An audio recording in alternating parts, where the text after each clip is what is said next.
During the dead of winter, in the Rocky Mountains, a feared mountain man rides into a struggling frontier town just before sunset. His horse is exhausted, his coat covered in snow, and a rifle hangs across his shoulder. Everyone in town knows him as Elias Boone, a giant, silent trapper who lives alone beyond the frozen ridges where few men survive. Rumors say he once buried 3 men in a snowstorm and walked home through a blizzard carrying a wounded wolf on his back. But tonight, Elias enters the town saloon with desperation in his eyes. He slams a small leather pouch of gold onto the counter and says words that silence the entire room. "I need a wife by tomorrow." The room erupts in whispers, nervous laughter, and suspicion. Some think he's drunk. Others think he's dying. A few believe something terrible waits for him in the mountains. Among the crowd sits Clara Whitmore, a widowed seamstress barely surviving after her husband died in a logging accident. Clara has spent 2 brutal winters alone raising her younger brother, while the town slowly turns against poor widows. Her debts are growing, food is running low, and the landlord has threatened to throw them out before spring. Clara watches Elias carefully. Unlike everyone else, she notices something strange beneath his rough appearance: fear. The saloon owner jokes that no woman in town would willingly marry a man who lives among wolves and snowstorms. Elias quietly replies, "She won't have to love me. She only needs to survive 1 winter." Those words haunt Clara. Later that night, after most townsfolk leave, Clara follows Elias outside into the snow-covered street. The wind howls between the buildings as she asks him the question that changes everything.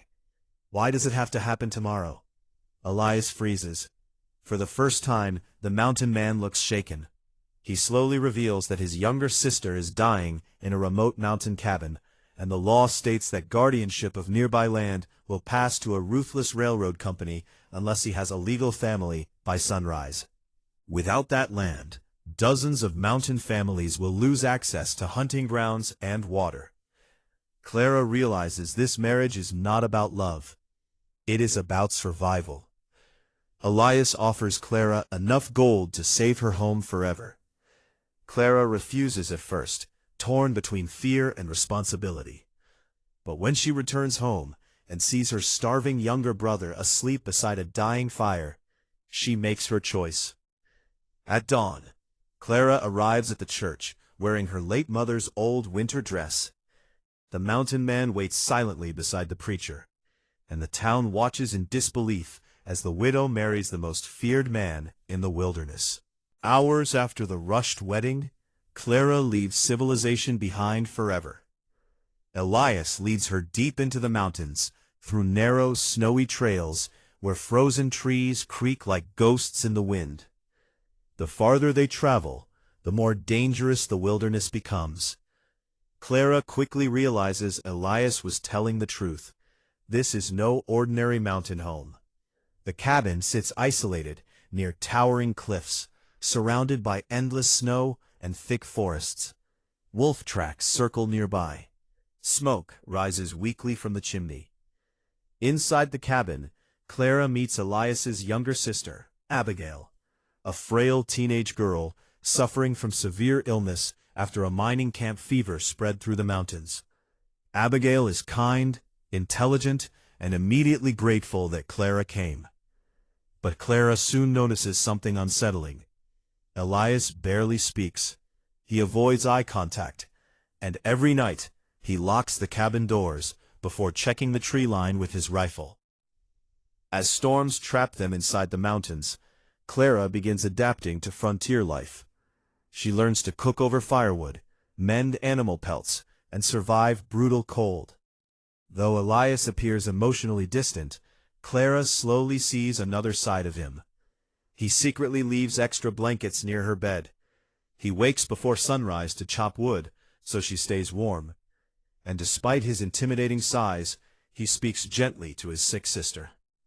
One evening during dinner, Clara notices deep scars running across Elias's arm. When she asks about them, he abruptly leaves the table. Abigail later reveals the truth. Years earlier, Elias rescued settlers during a deadly avalanche. While saving trapped children, he lost his fiancée beneath the snow. Ever since then, he has blamed himself for every death around him. Clara begins understanding why the mountain man built walls around his heart.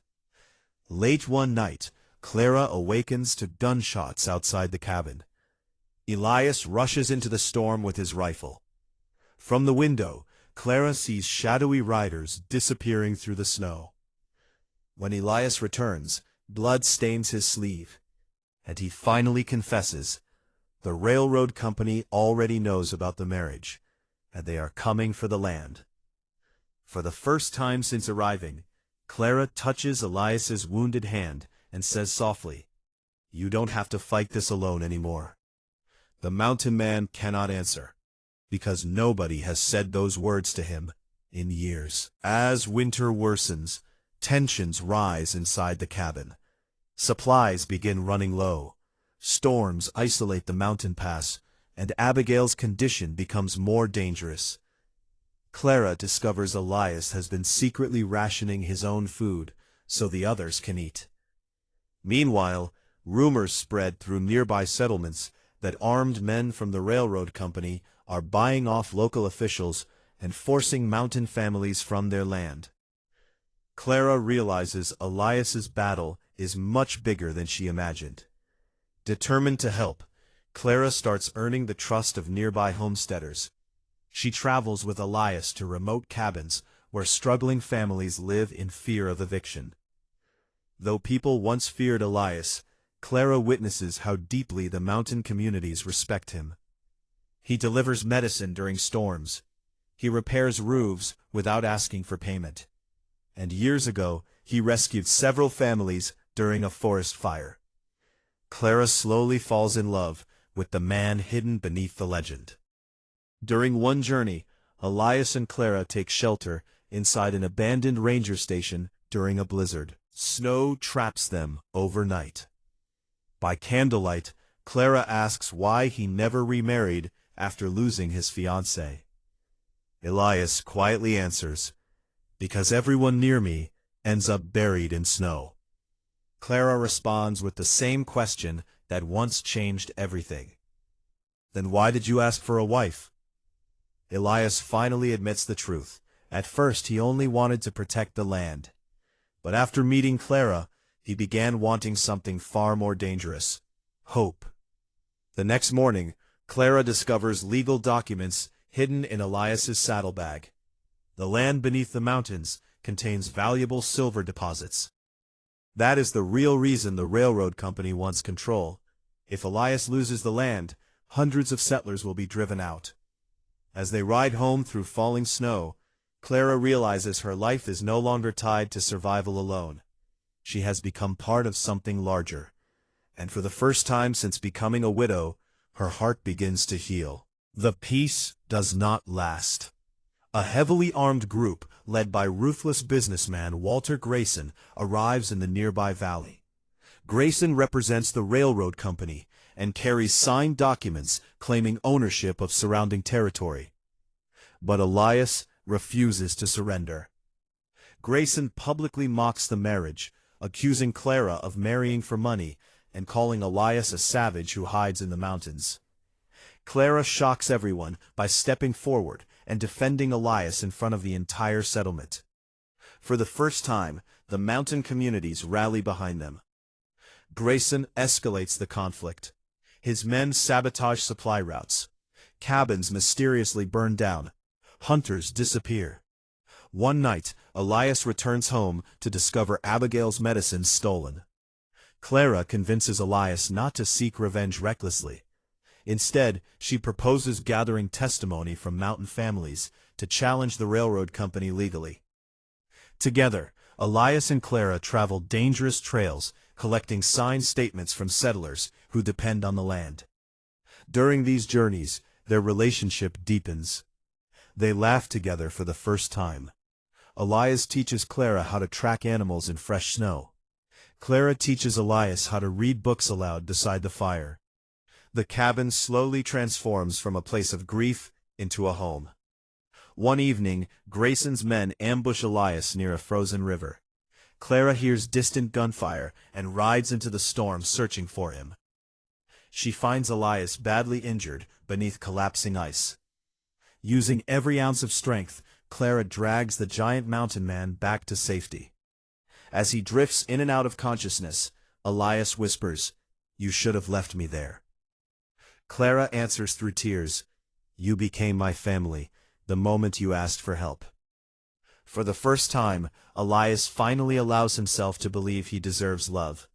And Clara realizes the marriage that began as a bargain has become real. A historic blizzard descends upon the mountains, cutting off every route to civilization. Food runs dangerously low. Temperatures drop below survival levels. Entire cabins vanish beneath snowdrifts. As conditions worsen, Abigail's illness suddenly becomes critical. Without medicine from town, she may not survive the week. Despite impossible weather, Elias decides to risk his life crossing the mountain pass for supplies. Clara begs him not to go, but Elias refuses to let his sister die. Before leaving, he quietly places his late fiancée's necklace into Clara's hand. "If I don't come back," he says, "this cabin belongs to you." Days pass. The storm grows worse. Clara struggles to keep Abigail alive, while fearing Elias has frozen somewhere in the mountains. Meanwhile, Grayson uses the storm as an opportunity to pressure settlers into signing away their land. Clara refuses to surrender. She organizes trapped families, shares supplies, and keeps hope alive despite impossible odds. The once frightened widow becomes the emotional leader of the mountain community. On the fourth night, Clara hears pounding outside the cabin. She opens the door to find Elias collapsed in the snow beside a dying horse. He survived avalanches, wolves, and freezing rivers to return with medicine, but he is critically injured. Clara spends the entire night fighting to save him. As Elias burns with fever, he confesses his deepest fear, that loving someone means watching them die. Clara finally admits she loves him. By morning, the storm begins clearing. Elias survives, Abigail's condition stabilizes, and for the first time, sunlight breaks across the mountains.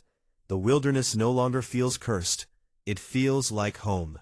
As spring approaches, Elias and Clara descend into town for the official land hearing. The courtroom is packed, with settlers, railroad officials, and townspeople eager to see the outcome. Grayson believes victory is certain. He presents forged claims, corrupt witnesses, and legal threats. But Clara has spent months gathering evidence. One by one, mountain families testify in Elias's defense.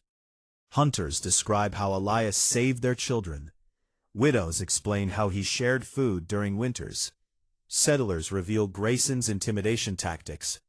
Then Clara stands before the courtroom. Her speech becomes the emotional center of the story. She explains how people judged Elias based on fear instead of truth. She tells the court that civilization did not build the mountains. People like Elias protected them long before the railroad arrived. Finally, Clara reveals the silver discovery documents, exposing Grayson's real motives. The courtroom erupts. Desperate and enraged, Grayson attempts to flee town after his corruption is exposed. But several settlers stop him. The judge rules in favor of Elias and the mountain communities. The land remains protected. Outside the courthouse, townspeople who once feared Elias now greet him with respect. But Elias barely notices, because Clara is standing beside him, and for the first time in years, the mountain man smiles without sadness behind it. Months later, spring fully transforms the mountains. Snow melts into rivers. Wildflowers bloom around the cabin. The once isolated home is now filled with warmth, laughter, and life. Abigail recovers her health. Nearby families rebuild stronger communities. And Clara prepares for a future she never imagined possible. One evening, Elias and Clara sit outside watching the sunset across the mountains. Elias admits he still remembers the night they first met in the saloon. He laughs quietly and says, "I thought you'd ask how much gold I had." Clara smiles.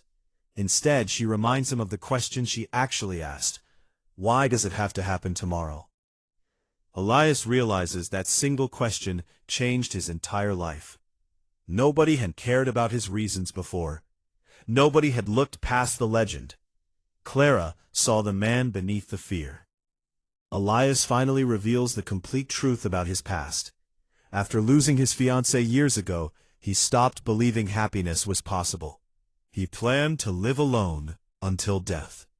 The marriage was supposed to be temporary. But Clara gave him something stronger than survival. A reason to live. As summer approaches, Elias builds a larger home beside the original cabin. Children from nearby settlements visit often. The mountains slowly become a place of community rather than loneliness. One morning, Clara discovers Elias carving something above the cabin doorway. The words read, "Home begins with one question." Clara asks what it means. Elias looks at her with emotion in his eyes. "It means you saved me the moment you cared enough to ask why."